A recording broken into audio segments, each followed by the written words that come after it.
Okay, next lesson, 5.3, derivative and integral of the e to the x, the exponential function. So we are going to learn how to do first the derivative of e to the x, which is pretty simple. The derivative of e to the x is e to the x. Pretty fascinating characteristic of the exponential, the parent exponential function. Y equals e to the x.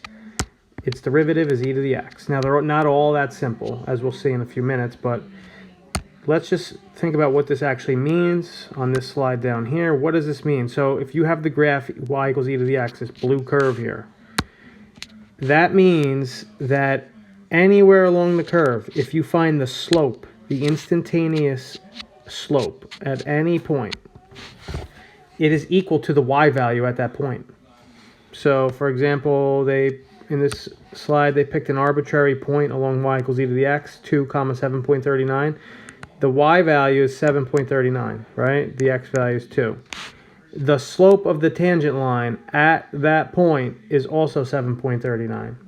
So this is saying that the derivative, aka the slope of the tangent line, at a specific point is equal to the y value of e to the x at that point, and it holds true anywhere along the curve all the way up to positive infinity. You could pick a point all the way up here, or here, or over here, or over here.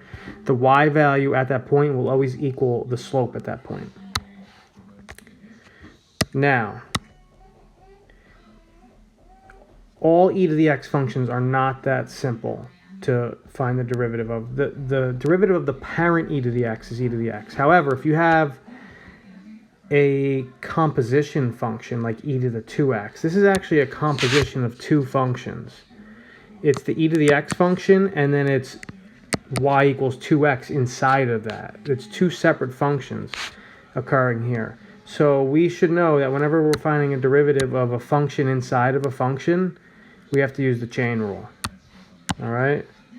So what you do is you do the derivative of the outer function. So the derivative of the outer function would be the e to the x part of this, and then you multiply it times the derivative of the inner function. The derivative of the inner function would be the 2x in this example.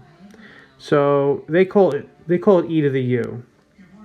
So the derivative of e to the u is e to the u. That's the derivative of the outer shell. And then you also have to multiply it by the derivative of the inner piece, which is the u function. So you'd have to multiply it by du dx. You have to find the derivative of that inner piece.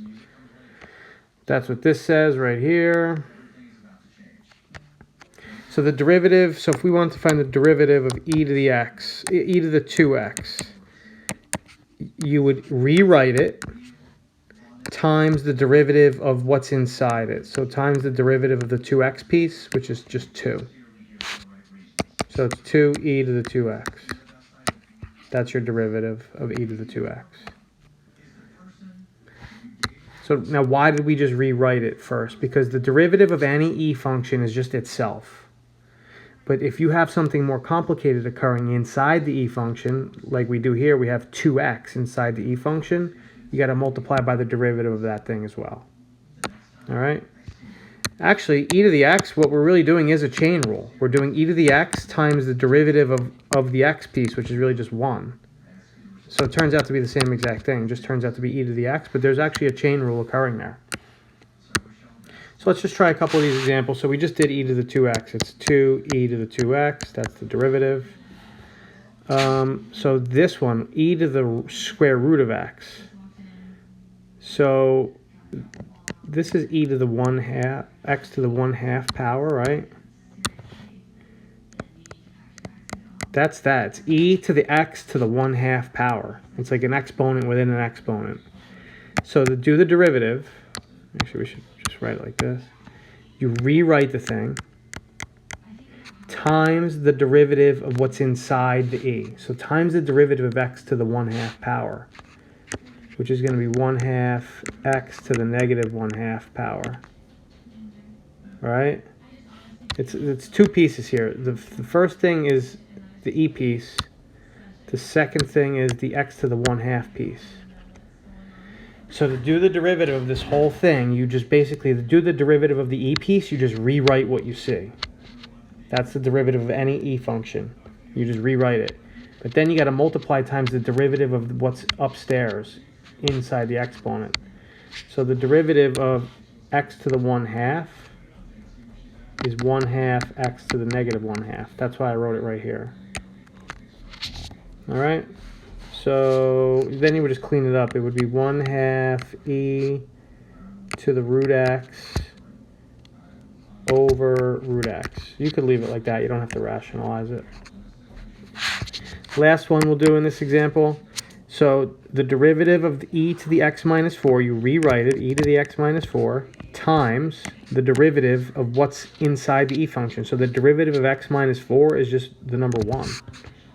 And that's it. Done. So you really don't even have to write the 1 there.